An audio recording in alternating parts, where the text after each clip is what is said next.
Руслан, все говорят про доступную среду, но только говорят и говорят.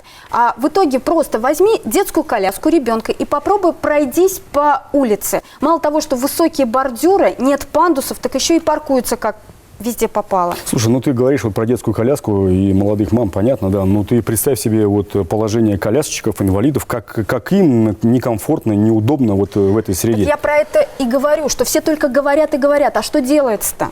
Не, ну что-то где-то как-то, конечно, делается, там в Уфе, по крайней мере, да, но вот, допустим, свежая история, вот закупили для Башавтотранса там новые автобусы, там есть специальные подъемники для инвалидов. Есть ответственные чиновники, есть там государственная программа, есть специальные министерства по социальной защите населения, которые отвечают за эту тему. Но просто такое ощущение надо, что они думают, что вот круглые столы, умные совещания, там и пара красивых сюжетов, и проблема рассасывается сама собой. Да красивых чиновничьих отчетов много, но тут, знаешь, простой человеческий фактор. Пока тебя это не коснется, ты даже не задумываешься о том, как сложно жить там, где тебе просто не рады. Слушай, ну вот, Алсу, наверное, надо брать конкретного чиновника за руку, да, сажать его вот в это инвалидное кресло, и пусть он попробует на нем самостоятельно попасть в обычную поликлинику. Вот тогда он задумается, насколько реально им тяжело. Но только так. Что нужно самим сейчас? Чего не хватает самим людям с ограниченными возможностями? Слушай, ну вот насколько реально обстоят дела, давай сегодня поговорим и изучим этот вопрос. Давай поговорим.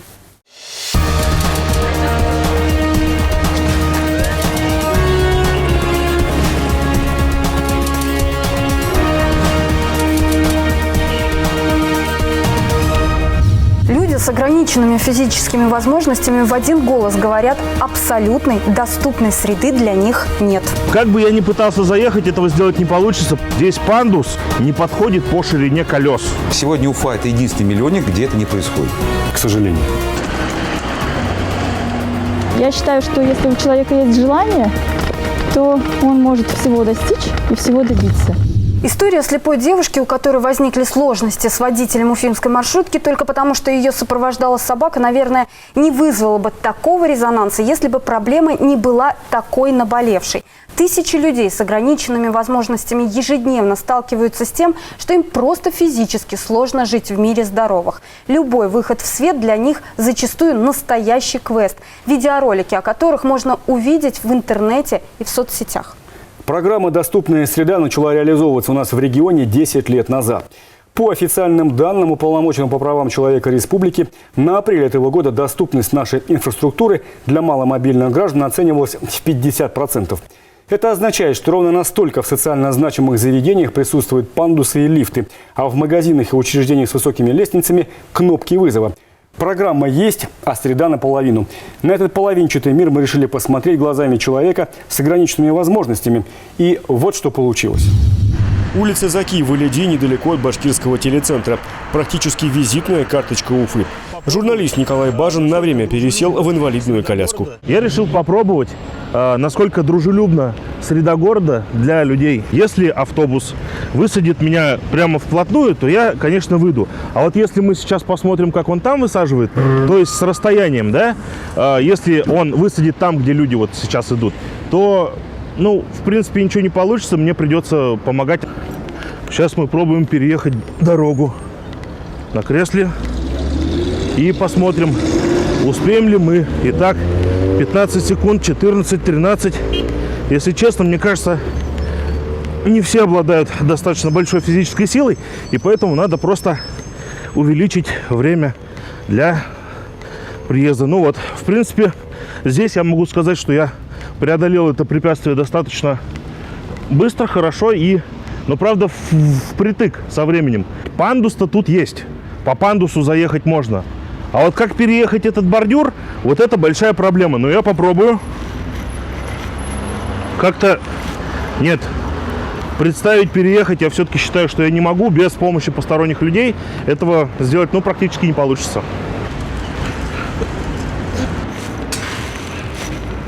Чтобы сюда забраться, нужно иметь достаточно большую физическую силу.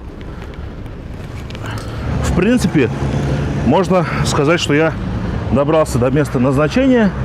Это детская поликлиника номер 2. Вот, наконец-таки, я нашел местечко, по которому можно проехать, но проеду или нет, это сейчас будет испытано на себе. Попытаюсь заехать. Нет, наверное, здесь надо задом. Надо задом заезжать. Сейчас попробуем вот так. Не хотелось бы просто перевернуться и разбить себе голову. Простите, я по такому проехать не могу. Я вам хочу сказать, что это смех весьма сквозь слезы, поскольку вы сейчас видите, как приходится мучиться, и здесь отсутствует вторая перила. Если я схвачусь за одну, то у меня развернет коляску, и я просто упаду. Вы первый, у кого возникли сложности. Инвалидов бывает у нас довольно-таки хорошее количество. Особенно на регистрацию брака заезжают в креслах. Не говорили, что неудобно. Собственно, здесь также находится пандус, который более или менее выглядит сносным. Но заехать можно.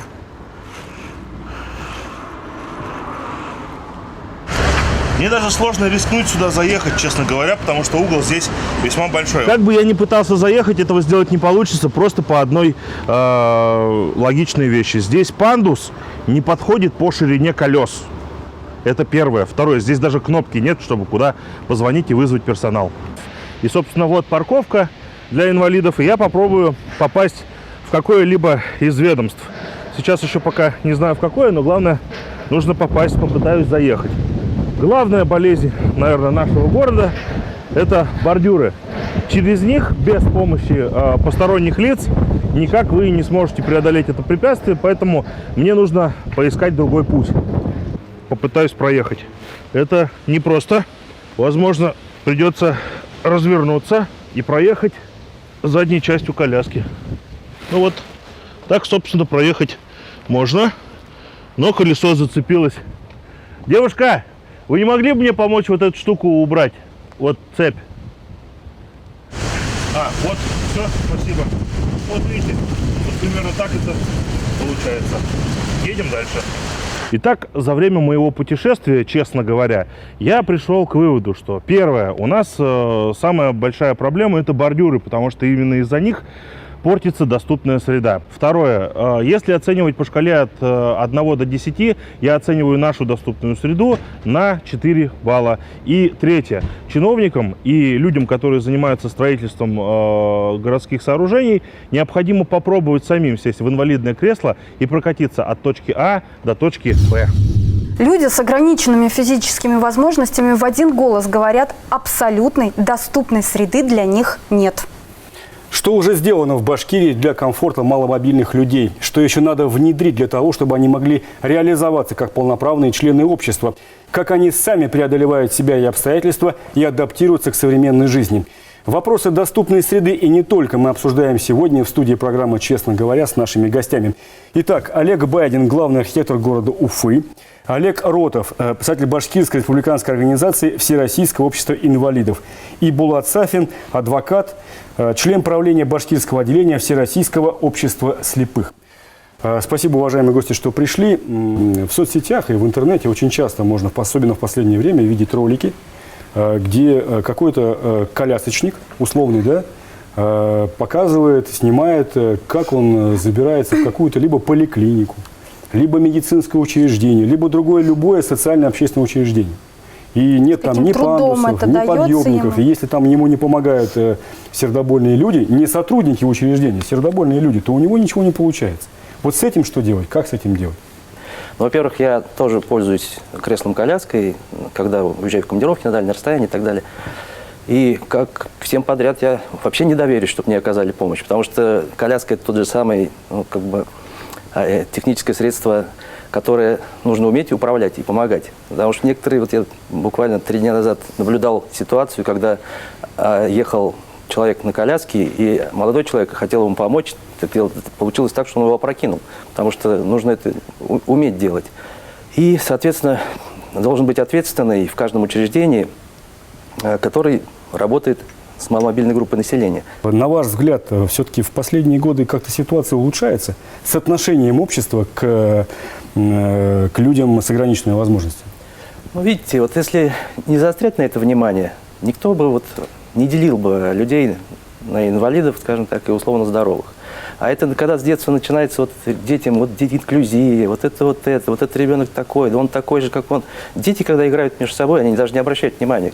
На коляске, он не на коляске, они на коляске там один другого крутит. Это вообще удивительно смотреть, когда играют без родителей.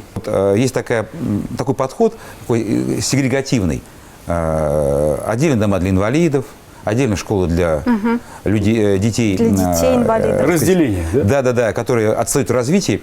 Это, на мой взгляд, подход неверный. Верно такого человека интегрировать, чтобы дети, начиная с самого раннего возраста, понимая, что у них в коллективе есть товарищ, который не может сделать то, что могут они привыкают с детства помогать, они понимают, что эти люди есть, он такой же товарищ.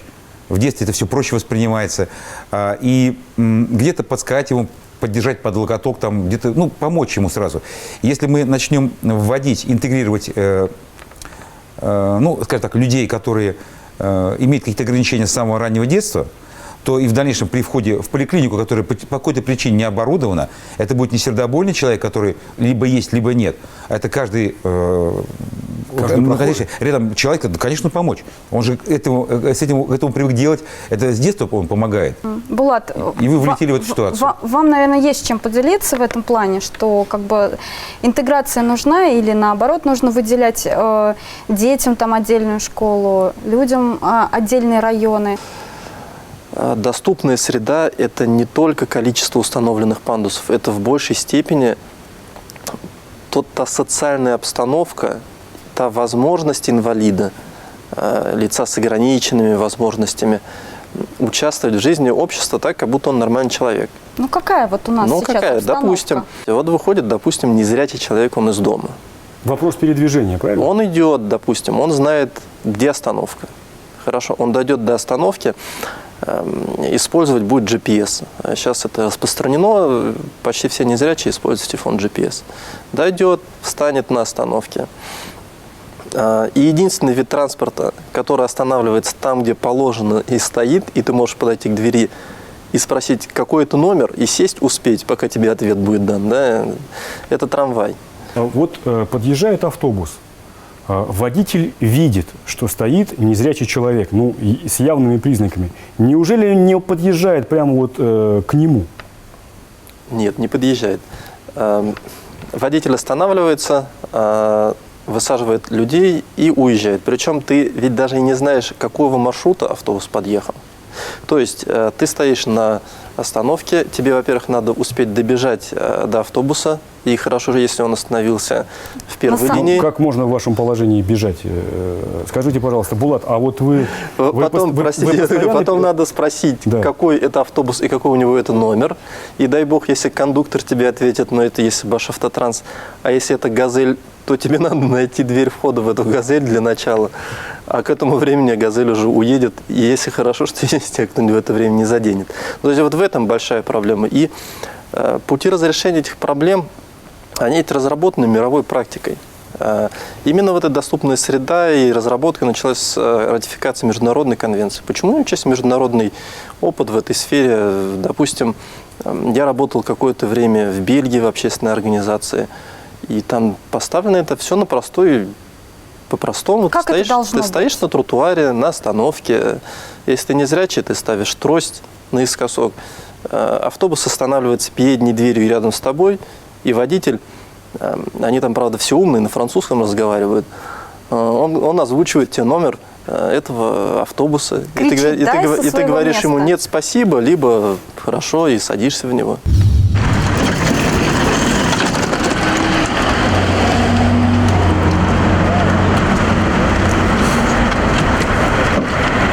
С этой остановки уфимка Надежда Долматова обычно ездит на учебу в аспирантуру или в библиотеку. Для нее трамвай – самое надежное средство передвижения. Сейчас вы слышите, в трамвае хотя бы объявляют остановки. А автобусы бывает, что они и остановки не объявляют, и сами водители не знают остановок. Звук трости непрерывно сопровождает Надежду. Без него любой выход из дома для девушки просто невозможен. Ориентирами на пути для незрячей уфимки становятся любые препятствия – бордюры, бетонные тумбы, блоки. Но даже на привычном маршруте надо быть сконцентрированным. Можно пропустить нужный поворот. Опять же, наш разговор меня несколько отвлекает от маршрута.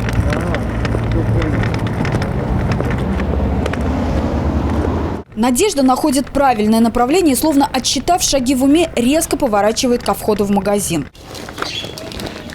Ваш чек. Угу. Так, деньги мне дайте в руки, пожалуйста. Да. Дальше. В этот район Надежда переехала недавно. Чтобы иметь возможность пойти в обычный магазин, сначала ей пришлось тщательно изучить дорогу. Когда мне куда-то нужно, мне сначала показывают маршрут, мы несколько раз по нему проходим, чтобы я запоминала, мне показывают, где что находится. Если не обращать внимания на трость, то кажется, что ты идешь со зрячим человеком. Надежда, кстати, учится в аспирантуре, рассказывает о жизни незрячих в Башкирии на сайте «Особый взгляд» и дает юридические советы инвалидам в аудиожурнале «Тифлоблог.ру». В конце прогулки незрячая девушка говорит главные и для кого-то, наверное, неожиданные слова. Я на самом деле не думаю, чтобы кому-то там что-то доказать, чтобы люди видели, там, что вот я закончила университет, вот аспирантуру. Это прежде всего для себя делаю.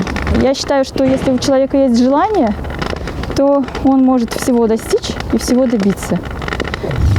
Олег Анатольевич, скажите, пожалуйста, вот вы как главный архитектор Уфы, как сами оцениваете доступную среду нашей столицы? Ну, как обычный житель, я говорю, что она требует доработки. Совершенно точно. Вообще нормативная база хорошая, она разработана. Нет достаточно корректно рабочего механизма, понуждающего исполнять ее в полном объеме.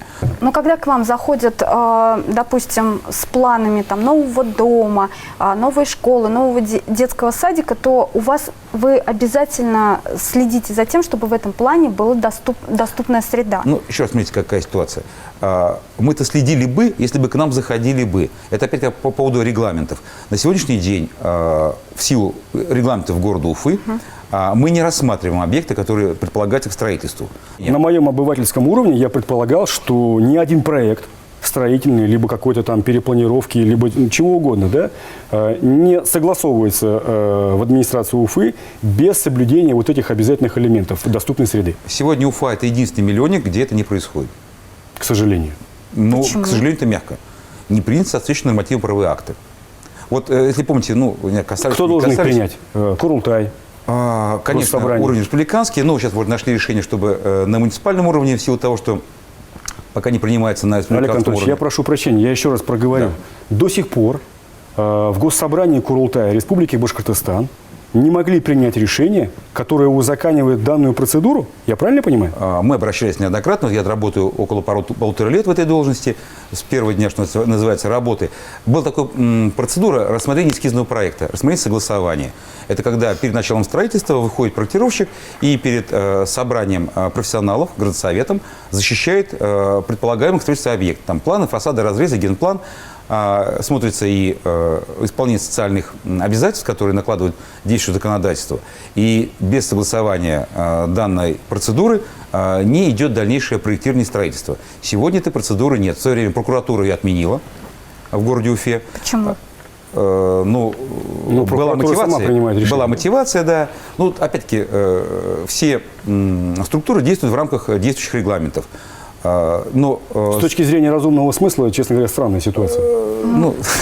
Не буду обсуждать принятые ранее решения, однако есть процедура, как это восстановить. Наше предложение есть, пока они не поддержаны. Да, конечно. Олег Львович, вот как вы, как руководитель общественной организации, как вы оцениваете состояние доступной среды?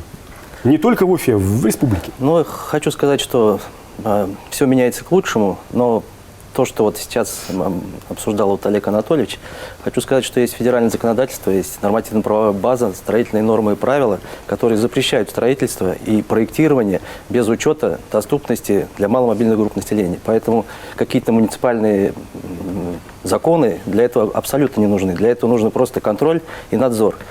Спасибо, а мы вернемся к разговору через несколько минут.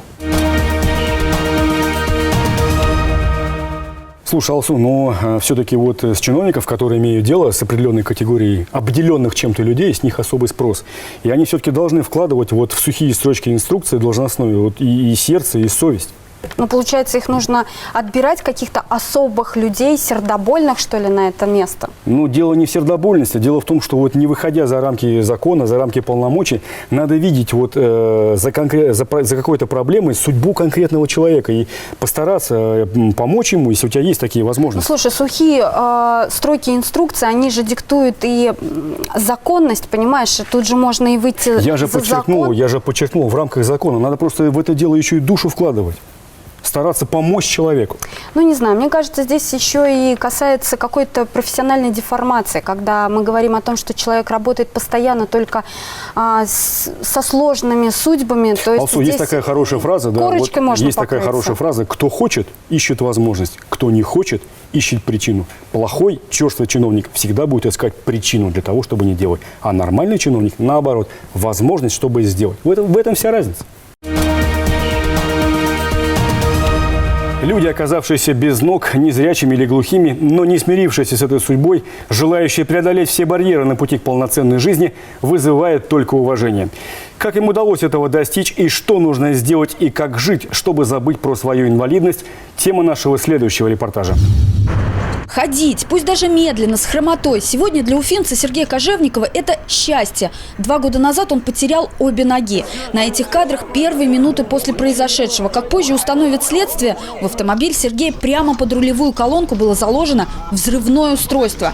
Кто это сделал, виновника до сих пор не нашли. Самый такой стрессовый момент – это когда я пришел в себя после операции. Непонятное ощущение, как бы вот это фантомное ощущение, что все-таки все на месте, ноги, пальцы ты чувствуешь, вроде как шевелишь. Вот этот период осознания, возник страх определенный, как это будет оценивать мои близкие, родные, как я дальше буду жить, на что существовать, как воспринят мой малолетний ребенок это все.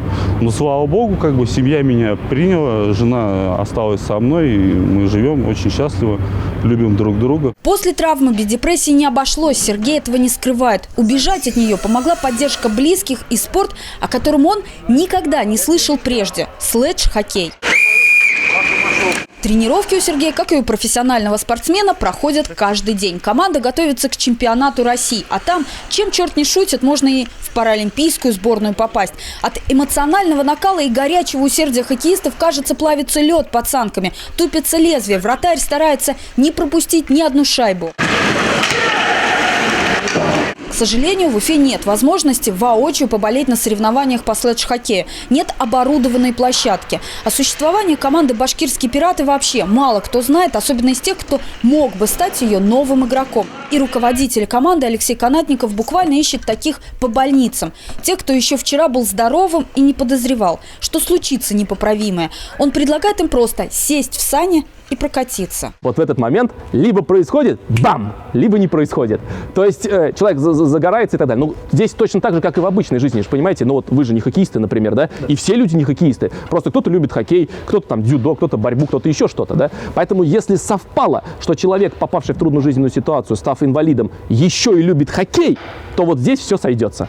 Сейчас в клубе Канатникова 14 человек. Состав с учетом здоровья спортсменов часто меняется, но то, что такая команда существует, это уже огромная победа. И прежде всего победа лично Алексея. Вот уже 4 года он не устает стучаться в любые двери, где мог бы получить помощь для команды. Большую поддержку оказывает хоккейный клуб «Салават Юлаев». А из последнего Канатников выиграл грант главы Башкирии на популяризацию слэдж-хоккея в республике. Но работы еще много. Он просит нас не снимать то, что происходит за пределами хоккейного борта. Он хочет, чтобы его пираты вызывали не сочувствие, а восхищение. Неважно, какая это идет программа, что слэдж-хоккей – это зрелищный, мужественный вид спорта.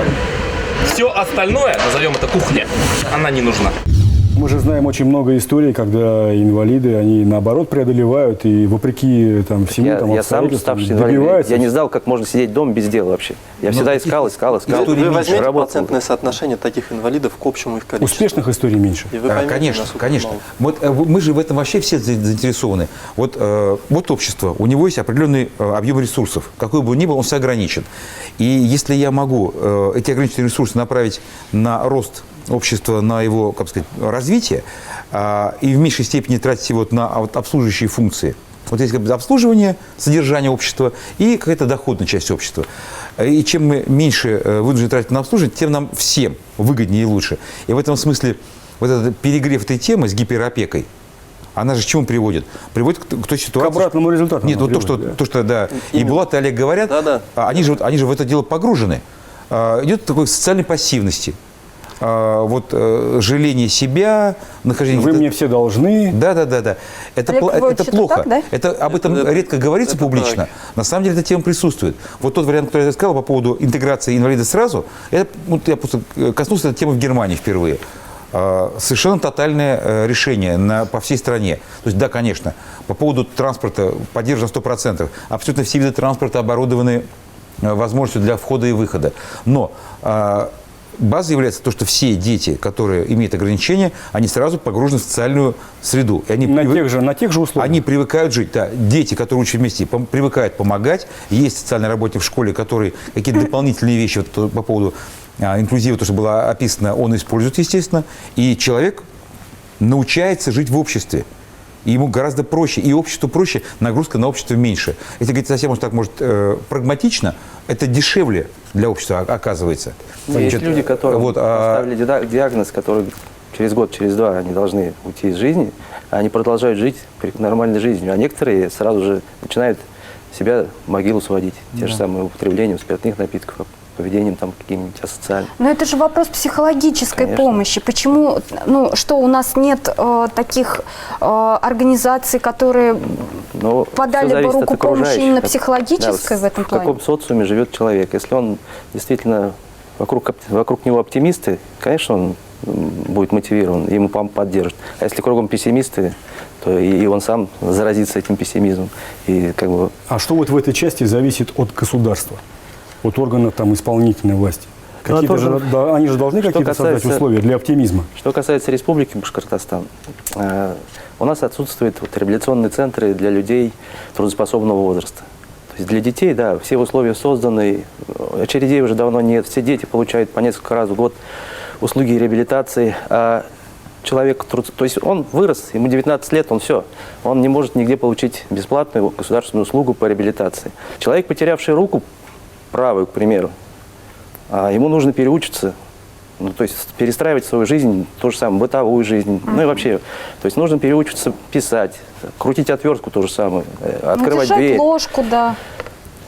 Нет, он сидит дома и думает, как же подойти к этому моменту. Спасибо, мы вернемся к разговору через несколько минут. Говоря о доступной среде и возможностях государства, нельзя не сказать о тех людях, которые сами делают многое, чтобы помочь создать нормальные условия для сограждан с ограниченными возможностями. Мы решили встретиться с такими неравнодушными людьми, чтобы понять, что ими движет. Становится ли таких людей больше или меньше? И вообще посмотреть на ситуацию о доступной среде их глазами. Тактильная дорожка. Обязательно необходимо снять обувь и по ней пройти. А такая дорожка должна быть не меньше 25 метров, для того, чтобы был создан терапевтический эффект. Уфимка Алина Хабирова открыла в парке Якутова первый в городе тактильный мини-парк. Через различные общественные акции и соцсети удалось собрать около $500 000 добровольных пожертвований. Мечта Алины – сделать Уфу первым в России городом с доступной тактильной терапией. Тактильная терапия, она полезна для всех. И для детей с ограниченным возможностью здоровья, и для здоровых детей, и для нас с вами, да, когда мы устаем на своей работе, и для людей особенно старшего поколения, для тех, кто перенесли особенно там инсульты, инфаркты. Наталья Григорченко с 2 детьми специально приезжает сюда на общественном транспорте из Инорса. Другой доступной тактильной площадки в Уфе просто нет. А здесь можно заняться профилактикой плоскостопия, развитием координации и почувствовать себя на берегу моря. Кстати, абсолютно бесплатно. Летом мы здесь ходили босиком по камушкам, так как на море выехать не всегда возможно, а здесь ощущается море. Песок, камни и елочки. В тактильном мини-парке 3 элемента. Дорожка для ног, стены для пальчиков и 3 сенсорных куба для ароматерапии. А лаванда здесь как? Она выживет зимой? Выживет, да. Ее укрывать надо? Лаванда. Вот старого типа.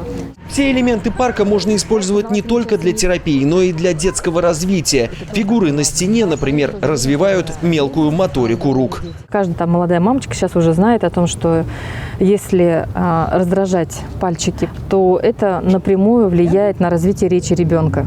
На 1 миллион горожан в Уфе всего одно доступное место для тактильной терапии. Надо больше, считает Алина Хабирова. Вторую такую площадку планируется оборудовать в Демском парке. Тактильная дорожка будет здесь же будут стены, здесь же будут такие же клумбы, которые мы видели в парке, а как такой дополнительный элемент.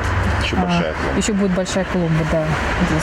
Основную часть средств на новый мини-парк Алине уже помогли собрать неравнодушные люди. Но нужны деньги на дренажные работы. Проект «Ломая барьеры» открыт для любой помощи. Мы приглашали на эту программу представителей Министерства труда и социальной защиты. И я был очень удивлен, когда услышал от них, что вопрос доступной среды и вообще реабилитации, и вообще тема людей с ограниченными физическими возможностями – это не их тема. Только оставалось руками, честно говоря, развести. И теперь я понимаю, что действительно разные ведомства отвечают за свое. И в итоге у семьи нянек инвалид без глазу. Да? Я прошу прощения за каламбур. Но так получается. Ну, с моей точки зрения, по сути, так. Поэтому нужен какой-то некий общественный координирующий орган. Но причем он должен быть неформально как-то создан.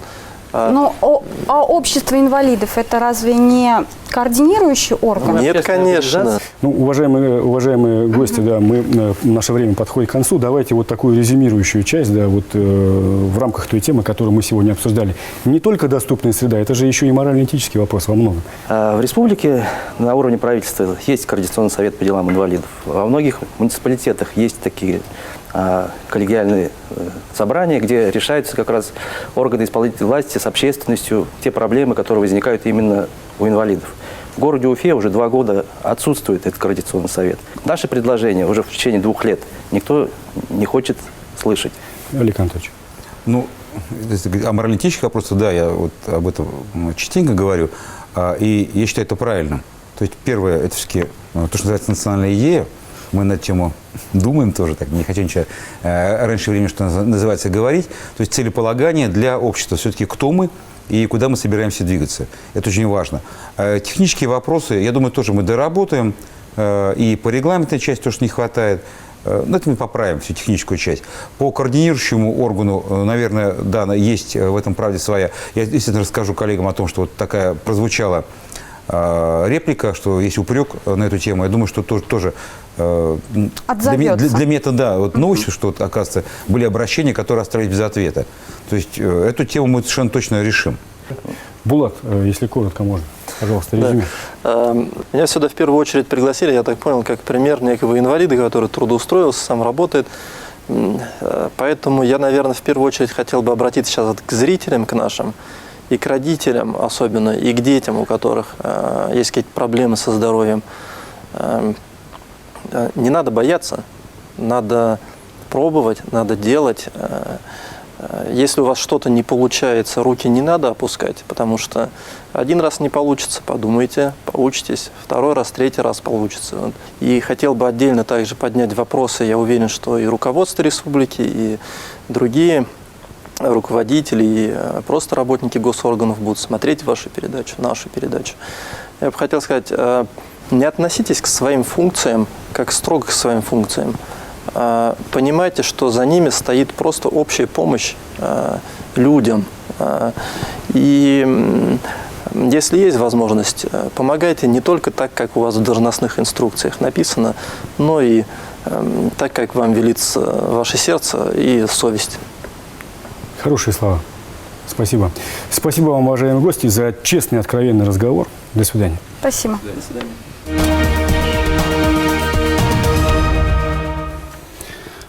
Слушай, Алсу, ну вот этими людьми, конечно, нельзя не восхищаться. И вот те истории, которые мы сегодня рассказали и показали, они заставляют о многом задуматься. И ведь особенно меня поразило, что вот многие из них, они просят относиться к ним как к обычным людям. Да? Вот нас не надо жалеть, ведь и мы никого не жалеем. Не жалеть нужно, а уважать и создавать комфортную среду для всех одинаковую. И для здоровых, и для маломобильных. Знаешь, о чем мы просто забываем? О том, что все вот под Богом ходим.